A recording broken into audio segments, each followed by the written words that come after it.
Moi, je vous dis qu'il y a une chose qu'il faut faire attention à ne jamais faire, c'est juger et évaluer une personne trop rapidement. Et on a tendance, surtout quand on voit quelque chose d'apparemment négatif, à tout de suite condamner, ne serait-ce que dans notre tête. Je ne dis pas que vous allez le dire, je pense que Dieu nous préserve d'aller colporter des choses dont on n'est pas sûr, hein, et même des choses dont on est sûr qui sont négatives. Bref, il faut faire attention parce que des fois on a tendance à juger. Et le cours qu'on fait aujourd'hui, l'étude, la lecture du passage qu'on va faire aujourd'hui, justement, elle nous enseigne ça.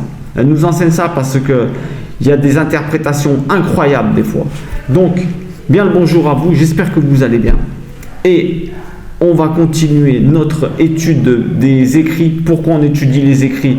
Il y en a qui peuvent se dire c'est une perte de temps, ça sert à rien, c'est des histoires, contes pour enfants. On l'a déjà dit 1000 fois et on le redit. Ce livre, les écrits, s'adaptent au public qu'ils ont en face d'eux. Si tu peux rester à lire le livre en disant tiens, Jésus marche sur l'eau, très intéressant, mais il y a plusieurs niveaux. Le problème, c'est qu'il y a des personnes qui restent au niveau lecture infantile. Quand je dis infantile, c'est au niveau qu'on pourrait raconter aux enfants, conte de fées, et n'essaye pas de monter à d'autres niveaux d'interprétation parce qu'il y en a plusieurs. Donc ici, notre but, c'est d'aller chercher les messages qu'il y a dans les écrits, le maximum qu'on peut trouver. C'est pour ça que je vous invite à partager vos idées parce qu'il se peut, et c'est même sûr qu'il y en a que je n'ai même pas eu en tête quand je suis en train d'étudier.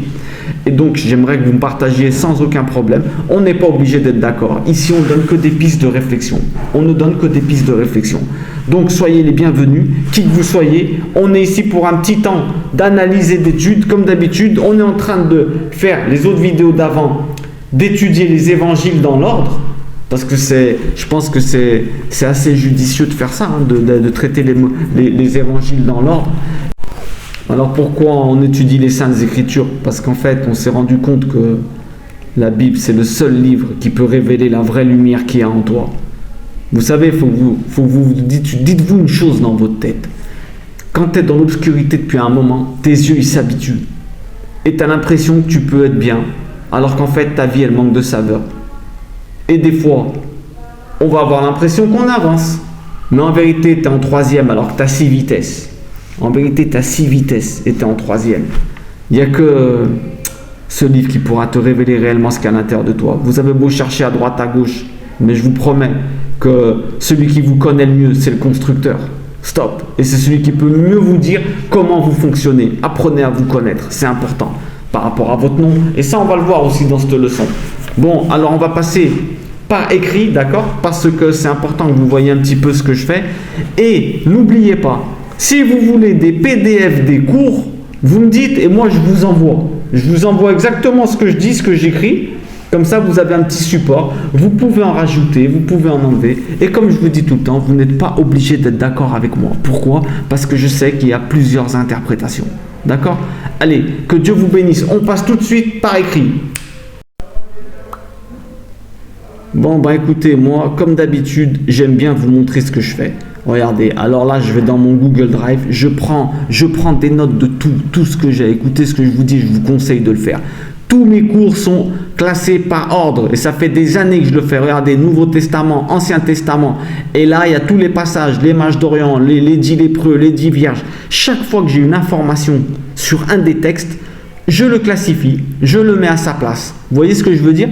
Comme ça, le jour où j'étudie ce texte, j'ai toutes les informations que j'ai recueillies tout au long de mes études. Hein. Et là, ça me permet de faire des cours comme je suis en train de faire là. Ça me permet de tout regrouper, de faire un classement quand j'arrive sur le passage et je vous envoie tout ça. Je vous conseille de vous faire la même chose. Il y en a qui peuvent le faire par écrit, c'est encore mieux. C'est encore mieux parce que, Google Drive c'est bien aussi, hein, mais après, c'est vrai qu'il y a beaucoup d'informations. D'ailleurs, il faudra que j'ai des projets de faire plusieurs vidéos et si vous avez des questions sur comment on fonctionne, c'est important, n'hésitez pas à me le dire. Allez, c'est parti, mesdames et messieurs. On s'en va dans Matthieu 9,9. On utilise la Bible Darby. La dernière fois, on m'a demandé, donc là, je vous confirme, j'ai une Bible Darby. Pourquoi? Parce qu'on détient les droits d'auteur. Vous voyez la Bible Darby, elle est du domaine public. Donc, vous pouvez l'utiliser sur Internet sans aucun problème. Vous pouvez l'étudier, la décortiquer. Personne ne vous dira jamais rien. D'accord? Alors c'est parti. Et en plus la traduction elle est bien. Franchement la traduction elle est bien. Elle est très très cotée la traduction. Alors Matthieu 9,9, Bible Darby. Et Jésus passant de là, plus avant, vit un homme nommé Matthieu, assis au bureau des recettes. Et lui dit, suis-moi. Et en se levant, il le suivit. Et il arriva, comme il était à table dans la maison, que voici beaucoup de publicains et de pécheurs vinrent et se mirent à table avec Jésus et ses disciples. Ce que les pharisiens ayant vu, ils dirent à ses disciples, pourquoi votre maître mange-t-il avec des pécheurs et des publicains? J'ai inversé. Et Jésus, l'ayant entendu, leur dit, ceux qui sont en bonne santé n'ont pas besoin de médecins, mais ceux qui se portent mal. Mais allez et apprenez ce que c'est que je veux miséricorde et non pas sacrifice. Car je ne suis pas venu appeler les justes, mais les pécheurs. Waouh! Alors là, on a un texte, encore une fois de plus. Jésus, il vient, il dit à quelqu'un, lève-toi, viens avec moi, il y va. Et après, les autres, ils sont énervés. Et on va voir un petit peu ce qui se passe. Alors on commence. Verset 9. Et Jésus passant de là plus en avant. Alors on était au passage juste avant, je vous invite à aller voir les vidéos d'avant, c'est intéressant aussi. On en était au passage des 4 personnages qui passent un autre par le toit d'une maison pour que Jésus le soigne, hein, d'accord? Donc là, on est d'accord que Jésus, on suppose que tout se déroule à Capernaum parce qu'il était là-bas. Donc cette histoire de Matthieu, là, elle se déroule à Capernaum apparemment. En effet, c'est une ville de Galilée qui avait beaucoup de garnisons romaines et un bureau de taxes. Alors comme cette ville avait beaucoup de garnisons romaines et un bureau de taxes, et comme c'est les personnages qu'on est en train de parler plus ou moins dans ce texte, on suppose que c'était à Capernaum. Mais bon, bref, on continue. La ville de la consolation, hein, Capernaum, Jésus console des gens. Ville de consolation. Intéressant. Alors, il vit un homme nommé Matthieu assis au bureau de recettes. C'était un collecteur d'impôts. Donc on va voir qu'est-ce que c'est que cette histoire d'un homme. Alors Jésus vit un homme nommé Matthieu assis au bureau des recettes. Qu'est-ce que c'est que cette histoire? Alors on est en train de voir. C'était donc un collecteur d'impôts pour l'Empire romain. Matthieu était un collecteur d'impôts pour l'Empire romain. Apparemment, à cette époque, les Romains mettaient des Juifs riches pour éviter des troubles au moment de la collecte des impôts. Au lieu de mettre c'était pas des Romains. Pourquoi? Parce qu'il allait y avoir trop d'embrouilles et peut-être qu'ils allaient ils avaient besoin comprendre ce que les Juifs ils disaient, certainement. Donc, qu'est-ce qui s'est passé? Ils ont mis des Juifs qui soi-disant étaient aisés, on va voir, hein, pour collecter les impôts à leurs frères. Ils étaient assis et ils collectaient les impôts de leurs frères qui venaient, leurs frères juifs. En effet, un frère avait plus de facilité à parler à ses compatriotes qui payaient des impôts et qui devaient être fastidieux pour eux. Donc, en fait, regardez, certains historiens rapportent qu'ils étaient détestés, les collecteurs d'impôts. D'autres disent que c'était des voleurs, mais on ne peut pas supposer en mal. Alors c'est vrai que vous allez entendre souvent, ils étaient détestés, les collecteurs d'impôts. Certainement.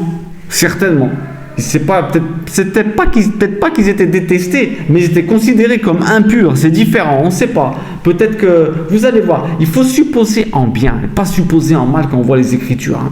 C'était peut-être vrai, mais nous, notre travail, c'est de supposer en bien. Alors, il y en a même qui disent que c'était des voleurs. Alors ça, c'est vraiment supposer en mal. Si on dit que Matthieu était un voleur maintenant, là, je vous dis tout de suite, ne commencez pas à juger négativement. C'est ce que je disais au début de la vidéo. Moi, je vous conseille, quand vous lisez les Écritures, dites-vous que ceux qui sont devant, les personnages que vous rencontrez, ce n'est pas des bêtes, des personnes qui font n'importe quoi, qui perdent leur sang-froid. Il y a certainement, et je suppose déjà, qu'il y a des façons de comprendre le texte autres, je dis bien autres, hein, que de se dire que c'est des gens, c'était des tordus, il faut supposer en bien, parce qu'il y a des choses qu'on ne sait pas. Donc, comme je vous disais, il faut toujours supposer en bien. Il y a des choses qu'on ne sait pas. On a des personnages on a l'impression qu'ils font n'importe quoi, mais je vous promets qu'on n'a pas les vraies raisons, ou dans notre tête, on n'a pas assez cherché à le comprendre. Là, de dire que Matthieu, c'était un tordu, un voleur, je vous promets que ce n'est pas bien de faire ça. C'est pas cachère, comme on peut dire. J'aime pas dire le mot péché, mais presque. Hein. Il ne faut pas supposer en mal, d'accord? Donc, alors attendez. Et il lui dit, suis-moi. Et se levant, il le suivit. Intéressant. Et se levant, il le suivit. Alors il faut que vous sachiez une chose, déjà le mot se lever, le mot résurrection, d'accord, ça ne veut pas dire résurrection, c'est une traduction, mais quand on entend le mot résurrection, en fait, bon, il y a anastasie, tout ça, mais la traduction du mot se lever, c'est quand on est mort en vérité. C'est se lever quand tu laisses ton enveloppe physique ici, là, tu laisses ton enveloppe, ta voiture, et toi tu sors de l'intérieur. Donc là, regardez, on peut supposer que le Christ, il a vraiment fait une résurrection chez Matthieu. Le bonhomme, Matthieu, se sentait mort, et là, il se fait ressusciter. Vous savez, la mort, il y a plusieurs cas de mort. Hein. Il y a des personnes qui sont mortes en vie. Hein. Ils n'ont plus goût à la vie, ils n'ont plus rien. Dieu nous en préserve et que Dieu il les aide. C'est une personne qui est morte, une personne qui n'a plus de projet, une personne qui est comme ça. Vous comprenez? Là, on a un cas où il lui dit « Suis-moi ». Et se levant, il le suivit. Donc, Matthieu se sentait mort quelque part. Il y a une part de Matthieu qui était morte. On va voir pourquoi. Alors là, on se pose la question, tiens, il le suit sans se poser de questions. Il y en a qui peuvent penser ça. Moi-même, j'ai pensé ça. Mais en vérité, quand on a fait des recherches et les études avant, on avait déjà beaucoup entendu parler de Jésus. Il y avait eu les noces de Cana et des miracles, comme on a dit avant. Il y avait eu les 4 personnages qui descendent la personne du lit. Il y avait eu la belle-mère de Pierre. Jésus était très connu. Donc, il savait qui c'était. Viens avec moi et suis-moi.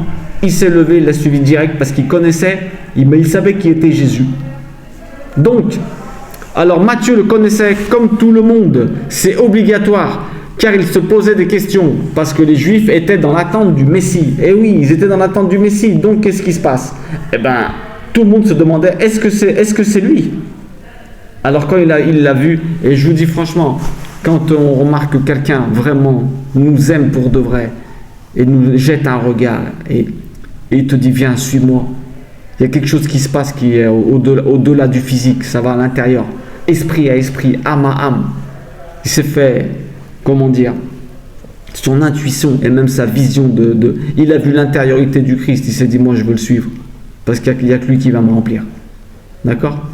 Alors là, attention, on va rentrer maintenant, deuxième étape, on rentre dans le prénom de Matthieu, le nom de Matthieu, parce que c'est là où on va comprendre pas mal de choses.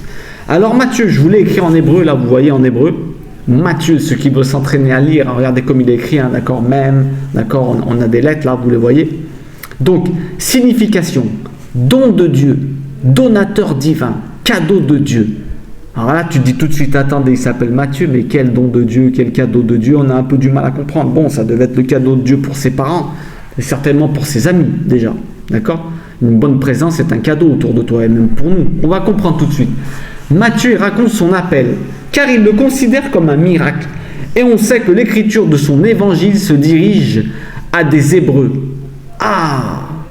L'évangile de Matthieu est un évangile qui se dirige aux Hébreux, d'accord? Ça, que vous vous en souvenez. Quand vous lisez l'évangile de Matthieu, dites-vous que cet évangile se dirige à des Juifs, aux Hébreux. Il essaye d'expliquer avec les termes hébraïques et les coutumes et tous les enseignements que les Juifs avaient eu avant, en quoi Jésus est vraiment le Messie. Gardez ça en tête quand vous lisez l'évangile de Matthieu. Alors là, je pense que vous avez deviné. Matthieu raconte son appel parce qu'il considère comme un miracle, et on sait que l'écriture de son évangile se dirige à des Hébreux. C'est donc un don de Dieu qu'il se trouve dans cette situation d'être collecteur d'impôts pour aider ses frères.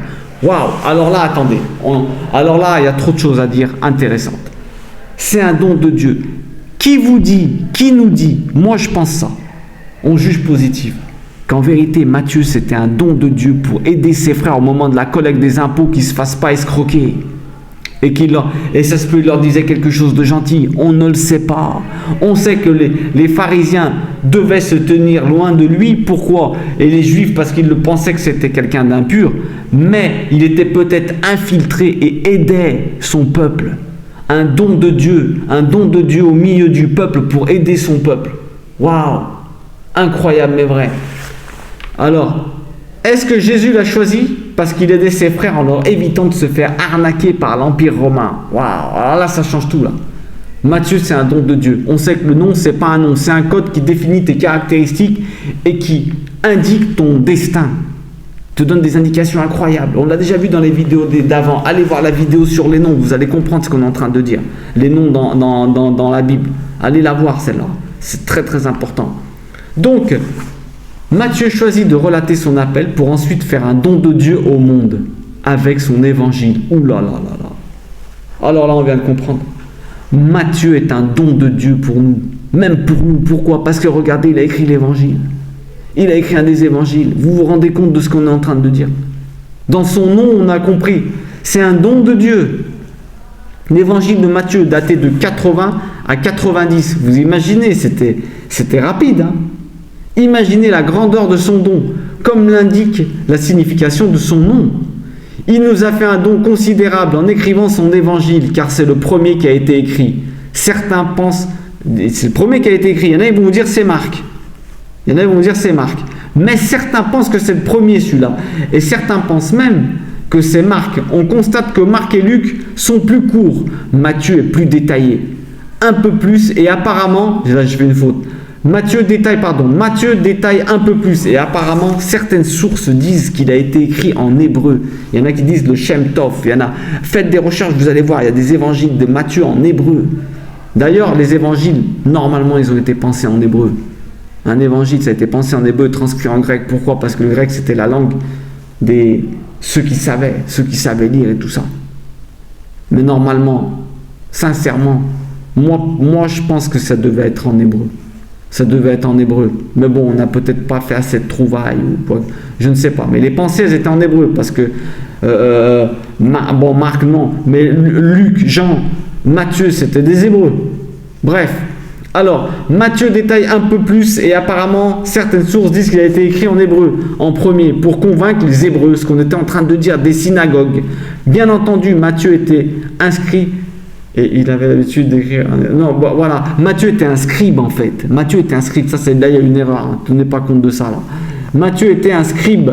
Il avait l'habitude d'écrire en hébreu. Et comme le Christ avait dit, allez d'abord prêcher à Jérusalem. Hein.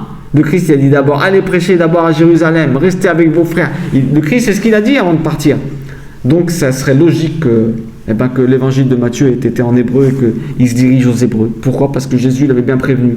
Allez convertir vos frères d'abord. Restez à Jérusalem. Incroyable. Incroyable ce que nous révèle le nom de Matthieu.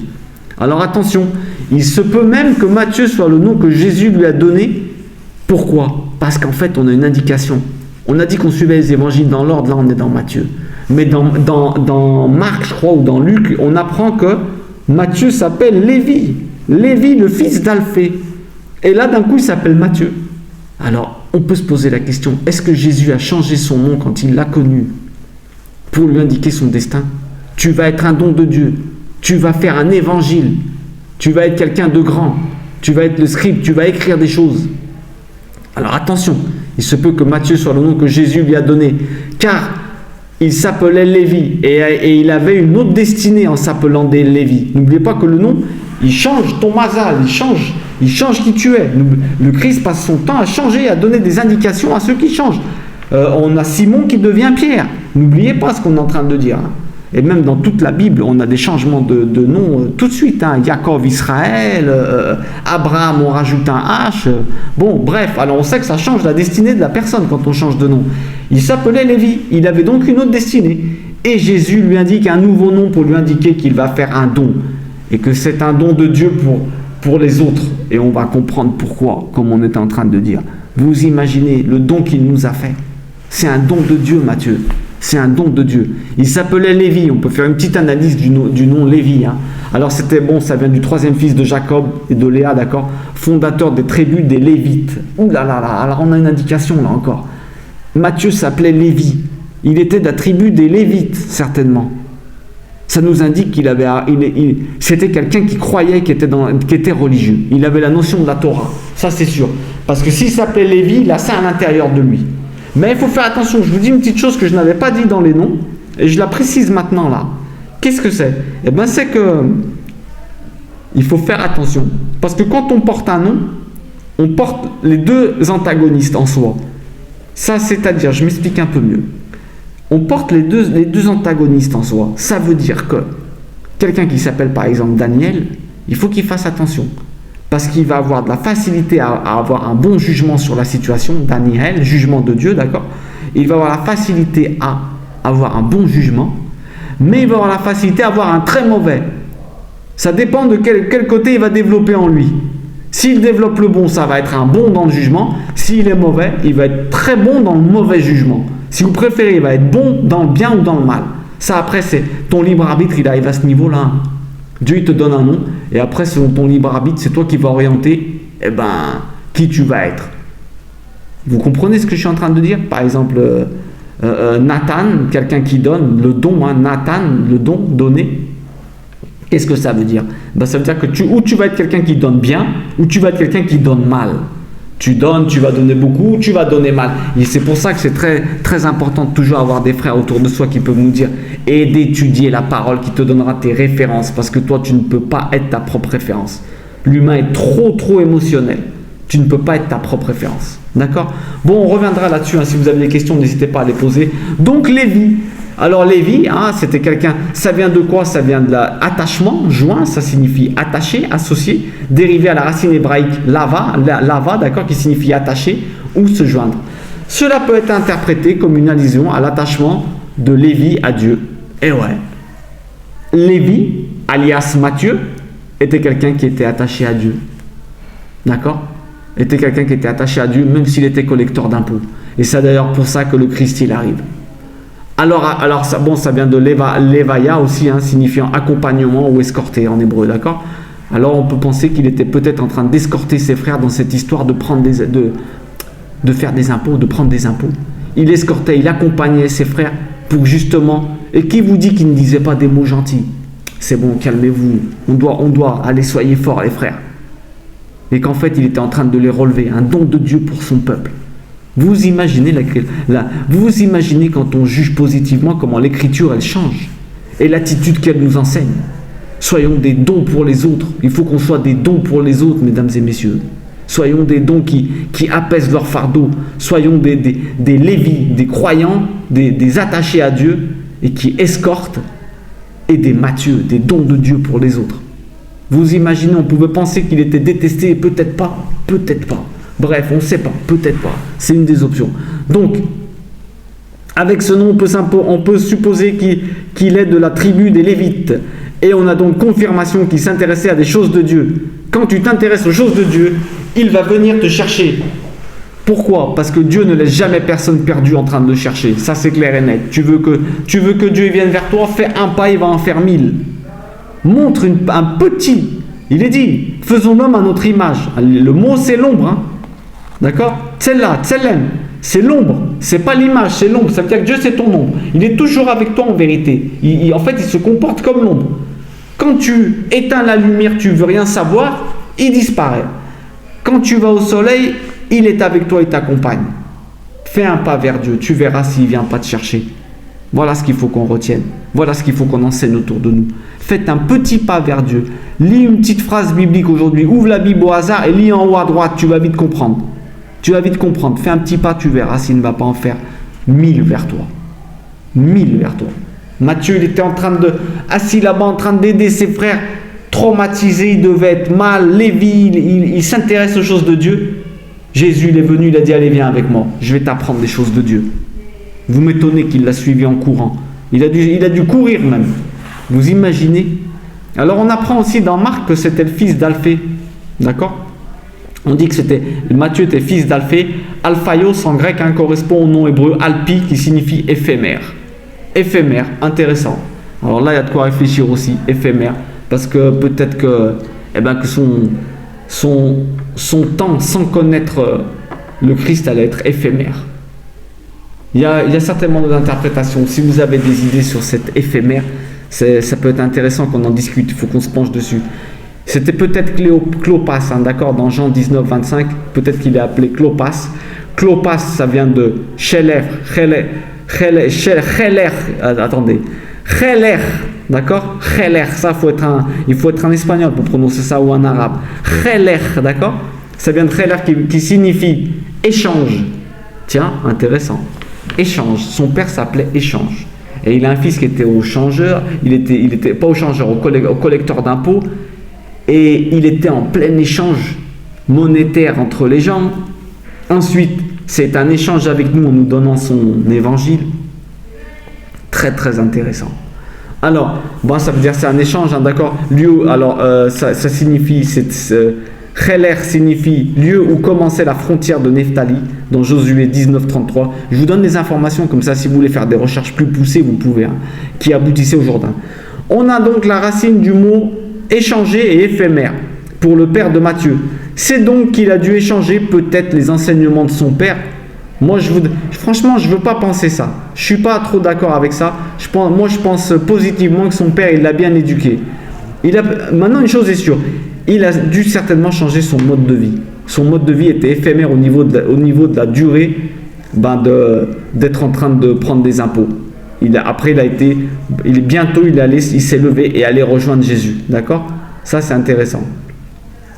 Alors, cela nous indique que derrière un appel, il y a toujours une notion d'abandon, de laisser des choses. Eh oui, laisser des choses pour aller en gagner beaucoup plus. Comme par exemple, quand Jésus dit « Jetez vos filets ». Jetez au filet, après venez avec moi, cherchez des hommes. Et là, c'est intéressant. Pourquoi ? Là, il y a des erreurs dans le texte écrit, n'en tenez pas compte. D'accord ? C'est intéressant, pourquoi ? Parce que on voit que Matthieu, c'est la même chose. Il laisse sa place de collecteur d'impôts et son aisance, parce qu'il était certainement quelqu'un. Apparemment, c'était des personnes qui étaient riches, c'était des juifs riches. Là, il abandonne tout. Pourquoi ? Pour obtenir beaucoup plus, c'est-à-dire rester avec le Christ et connaître ses enseignements. Alors il va falloir quitter des choses de notre confort, peut-être les éducations, nos coutumes, les éducations qu'on a eues, les enseignements qu'on a eus, peut-être notre travail ou notre façon de travailler lorsqu'on a un appel de Dieu. Sinon on ne rentrera pas dans le chemin qui a été prévu pour notre vie. Vous vous rendez compte de ce qu'on est en train de dire ? C'est important. Toute évolution comporte de laisser la chose derrière, de sacrifier, laisser quelque chose derrière soi. On doit laisser des choses pour en faire rentrer d'autres dans notre vie. Tu dois vider la poche pour laisser rentrer des choses nouvelles des fois. Ça peut être un travail, une situation, un confort. Tu es dans le confort, je sais pas, une éducation. Ça, c'est du cas par cas. Une chose est sûre, c'est qu'il y a des choses à laisser de côté quand on décide de suivre les enseignements du Christ. Quand on décide de suivre la parole de Dieu, je vous garantis une chose, il y a des choses qu'il va falloir sacrifier.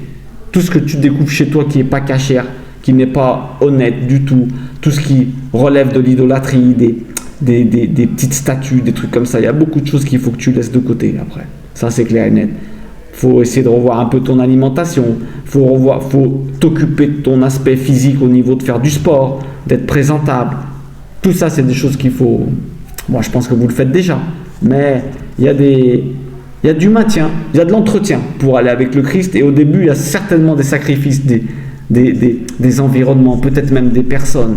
Je ne vous le souhaite pas, mais voilà quoi. Bon, alors mais attention, il faut abandonner nos êtres chers. Il ne faut pas les abandonner comme un sauvage. Pourquoi ? Si vous décidez, c'est intéressant parce que si vous décidez d'abandonner des personnes, de dire bon, je vais essayer de prendre un peu de distance parce que ces personnes, je les aime beaucoup, c'est des êtres chers, mais il y a trop de conflits entre nous. On ne s'entend pas et ils me font chuter. Mais il ne faut pas faire ça à la sauvage, parce qu'on remarque que Matthieu fait un banquet de revoir. Quand donc ? Regardez bien. Et il arriva, comme il était à table, dans la maison, que voici beaucoup de publicains et de pécheurs vinrent et se mirent à table avec Jésus et ses disciples. Alors là, on remarque que Matthieu était certainement... Nous avons ici la confirmation qu'il était aisé, car il a invité beaucoup de monde. Matthieu était certainement aisé parce qu'il a invité beaucoup de monde. À table, en général, ça signifie créer du lien avec cette personne. On remarque dans les écrits, et même nous, on observe que quand tu te mets à table avec quelqu'un, il faut que tu saches quelque chose. Sachez quelque chose. Quand vous vous mettez à table avec quelqu'un et vous partagez le pain, vous mangez ensemble, il y a une connexion spéciale qui se crée. Il y a une connexion spéciale. Vous remarquez au début, quand tu es avec ta petite amie ou ton petit ami, tu as même honte de manger avec lui. Mais après, il y a quelque chose de spécial. Rappelez-vous bien. Donc là, ça ne m'étonne pas que les pharisiens ils sont venus, ils ont dit, attendez, qu'est-ce qui se passe là ? Il est en train de connecter avec des publicains et des pécheurs. Mais entre guillemets, je reviens là-dessus, on a la confirmation que Matthieu était quelqu'un de aisé. Pourquoi ? Lévi, Matthieu, il était aisé parce qu'il s'est permis de faire un grand banquet. Et il n'a pas abandonné les siens, il leur a expliqué, il n'a pas caché ses intentions. Regardez, on va regarder bien. il n'a pas caché à ses amis ses intentions. C'est la preuve qu'il était quelqu'un de bon à l'intérieur. Il n'avait pas honte de ce qu'il avait fait. Et il n'avait pas honte de ce qu'il allait faire et de ce qu'il faisait, de décider de suivre le Christ. Est-ce que nous, on a honte de suivre les enseignements du Christ pour suivre Dieu? Est-ce que nous, quand on est avec nos amis, je ne demande pas de faire du prosélytisme, c'est pas ça. C'est pas d'étaler votre religion, ni votre croyance. Mais quand on vous demande, moi je vous dis, quand on vous demande, n'ayez pas honte de dire, ouais, moi je suis un croyant. Ouais, bah non, moi je crois qu'il y a vraiment un Dieu, ouais, je crois que... N'ayez surtout, ne niez pas Dieu en public. N'allez pas le présenter. N'allez pas vous commencer à parler de Dieu et si ce n'est pas le moment. N'allez pas commencer à prendre des risques que le diable il vous pousse à parler de Dieu alors que ce n'est pas le moment pour que les gens ils vous prennent pour un fou ou qu'ils s'éloignent encore plus de Dieu. Non, mais si on vous demande, je vous promets qu'il faut dire que vous êtes croyant. Parce que vous allez vous sentir trop mal sinon. Il vaut mieux décevoir la terre entière que décevoir Dieu une seule fois. Rappelez-vous bien de ça. Alors Matthieu, il n'a pas eu honte. Il a appelé tous ses amis. Allez, venez tous ici là. Venez tous ici. Il y a un truc qu'on verra après. Hein. Vous imaginez, il a appelé des publicains, ceux qui récoltent les impôts et des pécheurs. Vous imaginez le don. Matthieu, c'était quelqu'un de grand. Il savait qu'il allait suivre le Christ et que c'était tous des personnes considérées comme impures et il les amène à sa table. Il veut les aider. Il veut qu'ils connaissent le Christ. Mais vous vous rendez compte de ce qu'on est en train de dire? Il veut que ces personnes connaissent le Christ. Waouh! Les pécheurs. Il a la même réaction que le Christ à la fin. Vous allez comprendre ce que je suis en train de dire. Ce que les pharisiens ayant vu, ils dirent à ses disciples, pourquoi votre maître mange-t-il avec les publicains et les pécheurs? Alors là, on a tendance à croire qu'ils sont venus, ils viennent en train d'insulter tout le monde et de crier, mais peut-être pas. On doit juger en bien. Il se peut que les pharisiens venaient avec de bonnes intentions, justement de voir et de poser des questions qui devaient être de vraies interrogations pour eux, et non pour critiquer ou humilier le Christ en public. Tout le monde se demandait si le Christ, c'était le Messie. Alors peut-être qu'ils venaient à se dire, attendez, on a des questions, et regardez ce qu'il fait, on s'interroge sur ce qu'il est en train de faire là. C'est pas normal. Peut-être qu'ils venaient simplement dire, mais comment ça se fait? Ils sont tous impurs, comment ça se fait que lui il est là? Les Juifs à cette époque se lavaient les mains quand ils revenaient des marchés. Et si ils avaient un contact avec un non-juif, un goïm, hein, là j'ai écrit, hein, qu'est-ce qu'un goïm, ça veut dire des nations, c'est pas péjoratif, hein, c'est un non-juif en fait, c'est un peuple, les gens. S'ils les touchaient, ils étaient contaminés, et donc ce juif était contaminé, et tout ce qu'il touchait était contaminé. Donc, comme le collecteur d'impôts était avec les Romains, il était forcément contaminé. Et à cela, on rajoute qu'il y avait des pécheurs et des collecteurs d'impôts. Donc, les pharisiens, ils sont venus, ils ont dit, mais qu'est-ce que c'est que cette histoire? Vous vous contaminez tous en même temps là? Nous, on avait entendu parler de Jésus, ils avaient dit que c'était un grand, mais là, il n'a pas peur de se contaminer. Mais non, mes amis, pourquoi? Parce qu'il va expliquer pourquoi. Et Jésus, l'ayant entendu, il leur dit, ceux qui sont en bonne santé n'ont pas besoin de médecin, mais ceux qui se portent mal. Alors attention, il y a une grosse différence entre s'asseoir. Déjà, il faut que vous sachiez une chose. Le mal n'est pas plus fort que le bien dans ce monde. Un peu de lumière, ça détruit, ça défonce l'obscurité. Donc toi, si tu es le bien, je te promets qu'aucun mal peut te faire quelque chose. Mais toi, il faut que tu marches droit et tu auras cette puissance d'émettre autour de toi. Le mal est plus puissant que le bien. N'oubliez pas ce qu'on est en train de dire. Dès qu'il fait nuit, le premier rayon de soleil, il emmène la lumière. C'est fini la nuit noire. Le mal est beaucoup plus puissant que le bien. Donc là, le Christ, il s'assoit, il sait à quel point il est puissant. Donc, à aucun moment, il a peur. Alors attention, une chose qu'il faut que vous sachiez, vous allez me dire, alors on s'assoit avec les pécheurs, ceux qui abusent et tout, et qui sont des gens qui sont, des victimes du diable, qui peuvent être des gens apparemment mauvais parce qu'ils sont victimes du diable. Attention mes amis, regardez bien ce qu'on va dire. Il y a une grosse différence entre s'asseoir avec des pécheurs qui écoutent et qui veulent se repentir, qu'avec des personnes qui ne veulent rien savoir et qui continuent leur conversation et leur comportement de goïm et de païen. Grosse différence entre t'asseoir avec des gens qui cherchent à comprendre, à apprendre et qui sont sympas et qui se disent tiens on essaye de progresser, que de t'asseoir avec des gens qui sont dans des conversations vulgaires, qui parlent mal et des beuveries et qui ne veulent rien savoir. Là le Christ il n'est pas assis avec ce genre de personnes. Matthieu il a invité tout le monde, il veut qu'ils connaissent le Christ. Croyez-moi qu'il devait être en train de parler dans tous les sens. On n'a pas le dialogue, mais c'est vraiment dommage. C'est vraiment dommage. Alors, méfie-toi donc avec qui tu te mets. Là, il y a des fautes de partout. Hein. Ne tenez pas compte de ce texte. En fait, je le dicte et le correcteur, il fait des fautes. Méfie-toi bien avec qui tu te mets à table. Parce qu'il se peut qu'il te descende au lieu que c'est toi qui le monte de niveau. Et après, quand tu vas rentrer chez toi, tu vas pleurer. Alors que ceux qui sont avec toi, ils vont continuer, ils sont chez eux normal. Méfie-toi bien. Si tu n'es pas assez fort dans ta tête et tu n'as pas assez d'études, on va voir comment il faut faire pour se mettre à table tranquille. Parce que le Christ, s'il est à table et il est serein, c'est qu'il a beaucoup d'études. C'est parce qu'il est stable dans ses croyances. Alors il sait que c'est lui. C'est pas tous ceux qui sont en train de boire qui vont lui dire oh bois de l'alcool. C'est lui qui va leur dire arrêtez de boire. C'est pas les autres qui vont le traumatiser, le mettre mal à l'aise à table. C'est lui qui va les mettre mal à l'aise aux autres. Ils vont se dire ah non lui il a un niveau beaucoup plus élevé que nous. Si t'as pas le niveau, ne te mets pas à table. Fais bien attention. Avec des gens qui peuvent te retourner le cerveau et tu rentres chez toi, tu as envie de pleurer, tu es dégoûté quand tu te mets à prier. Hein? Alors que eux, même pas, ça se peut que des fois même pas ils vont en tenir compte, ils vont te le rendre. Ils vont se dire mais non, c'est devenu quelqu'un de normal, maintenant il a bu avec nous, c'est bon. Je prends cet exemple parmi tant d'autres, hein. Ça pourrait être d'autres choses, conversation de pornographie ou conversation vulgaire, ça rigole pour des choses qui sont malsaines. Hein. Bref, des choses impures. Et après toi tu rentres chez toi, tu es dégoûté, les autres ils vont se dire ça y est, il devient normal. Même pas ils vont se rendre compte de l'effort que tu as fait. Toi tu as fait ça pour être gentil, bien passé, pas choquer les gens. Pas qu'ils te prennent pour un fou. Et je ne sais pas s'ils vont te le rendre. Je te promets, mieux vaut ne jamais décevoir Dieu. Si tu es mal, tu te lèves, tu t'en vas le plus vite possible, mais au moins ne mange pas de leur pain, de la avéra, du chemin de travers, du péché comme je n'aime pas, pour te faire accepter. On négocie pas avec le péché. Mieux vaut décevoir Dieu une fois, mieux vaut décevoir les humains 1000 fois que Dieu une fois. Rappelez-vous bien de ça. Alors une soirée à parler de choses du monde qui vont te vider et à faire des choses qui vont te faire des pratiques vides, hein, par exemple boire de l'alcool, etc. Font que, là on vient de le dire, font que lorsque tu rentres chez toi prier Dieu avant de dormir, tu vas te sentir très mal. Il faut toujours faire des choses qui ne sortent pas la présence de divine d'à côté de toi. Il y a des endroits où Dieu ne peut pas être à côté de toi, alors il faut se dégager de là-bas. Hein. Il faut que la présence divine elle soit toujours à côté de toi.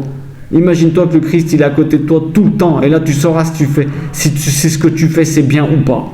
Et si l'endroit où tu es il est fréquentable ou pas. Est-ce que si Jésus il descend, hein, est-ce qu'il restera à côté de toi là où tu es? Quelle intention tu as? Est-ce que tu es en train de te faire retourner? Tu peux te mettre à table avec des personnes qui ne pensent pas comme toi au niveau de ta croyance. Mais fais très attention, car si tu n'es pas préparé et n'est pas un médecin comme le Christ, il a dit, je ne suis pas... Les médecins, les malades ont besoin d'un médecin. Il s'est traité de médecin. Quand je dis traité, c'est pas péjoratif, hein, mais il vient de s'appeler médecin. C'est très important que vous compreniez pourquoi il s'appelle médecin. Parce que c'est ce qui te donne la clé de pouvoir t'asseoir avec tes frères. Pourquoi? Si tu n'es pas préparé, n'es pas un médecin, tu n'as pas les études d'un médecin, tu n'as pas la puissance d'un médecin dans tes connaissances, comment tu veux soigner les gens? Alors si tu n'es pas un médecin comme le Christ qui utilise le terme de médecin pour indiquer que c'est quelqu'un qui a étudié, un expert, de manière à ne pas se faire retourner dans ses idées. C'est lui qui change les autres, ce n'est pas les autres qui le changent. Il se met en mode je m'assois, ok, je suis avec eux, avec le but de soigner les gens et leur conversation, leur apporter.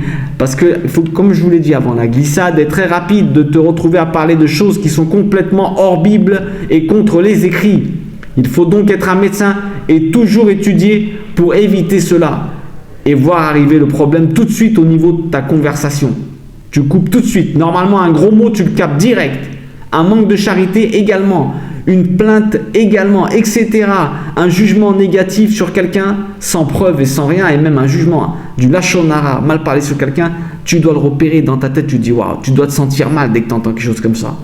Regardez le correcteur, le dictaphone il met etc. D'accord, etc. C'est marrant. C'est pas bête, hein, c'est phonétique. Donc faites bien attention à ce qu'on est en train de dire.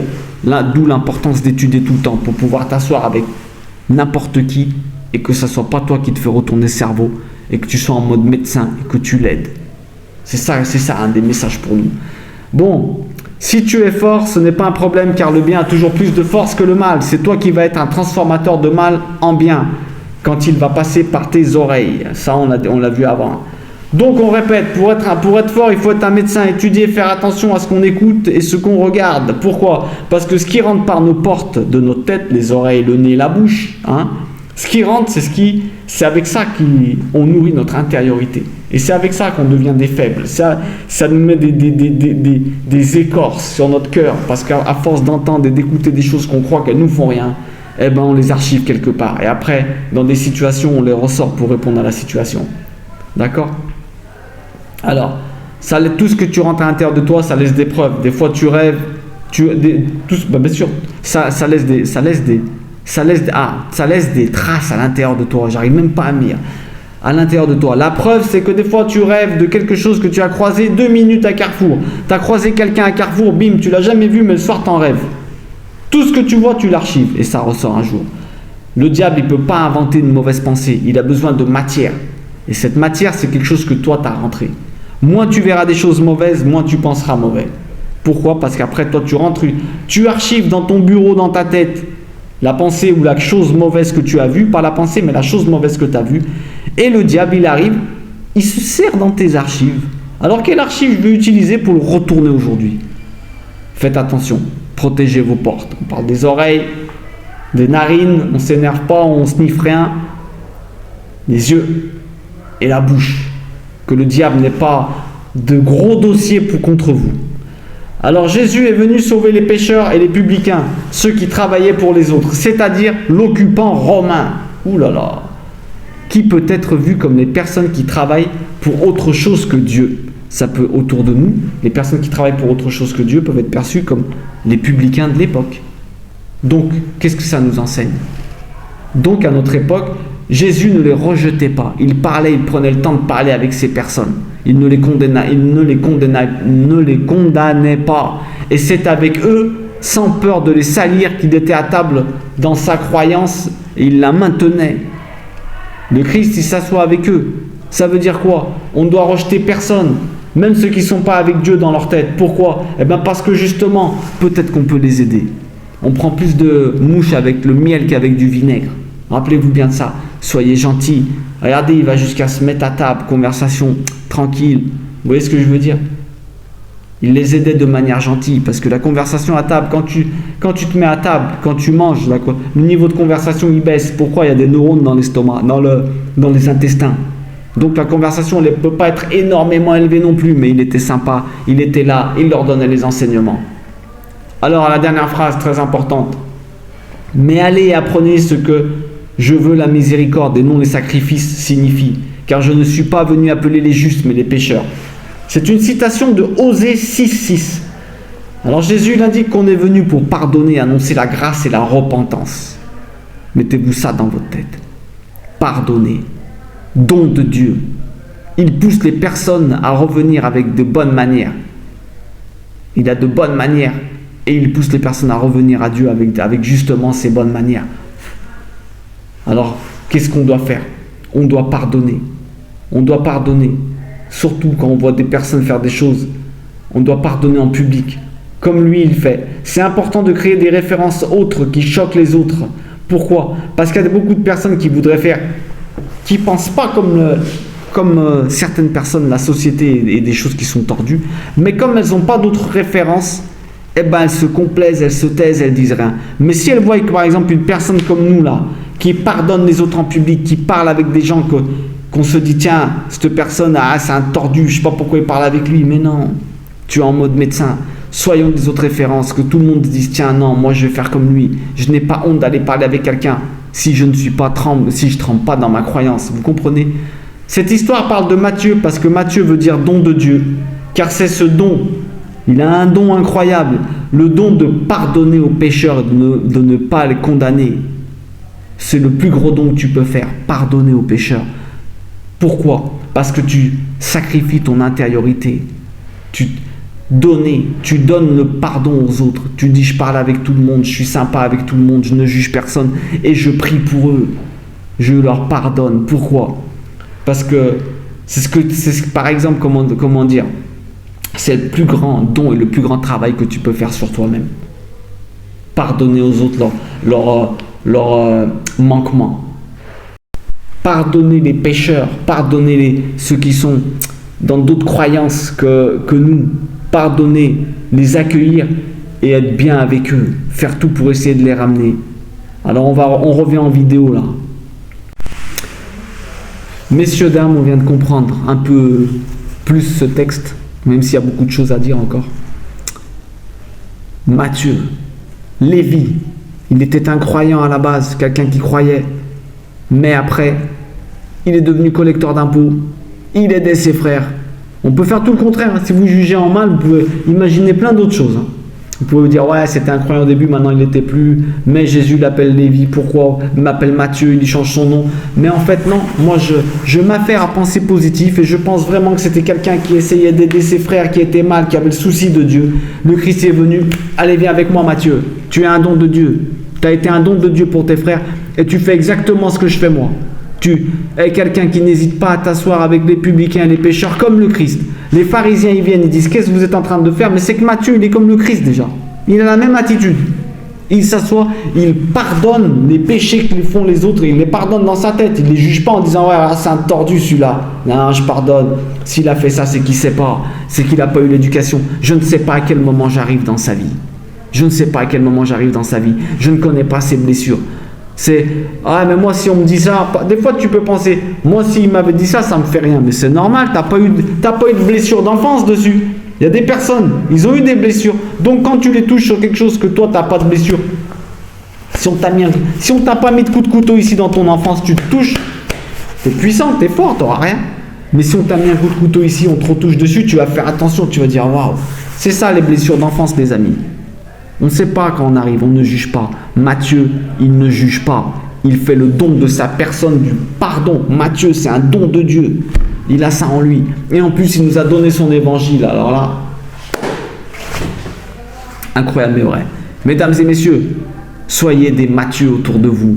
Soyez des pardonneurs professionnels. Tu vois quelqu'un qui fait un péché, une faute, tu dis, ah, ça a été une victime du Satan en vérité. Tout le monde a un bon fond.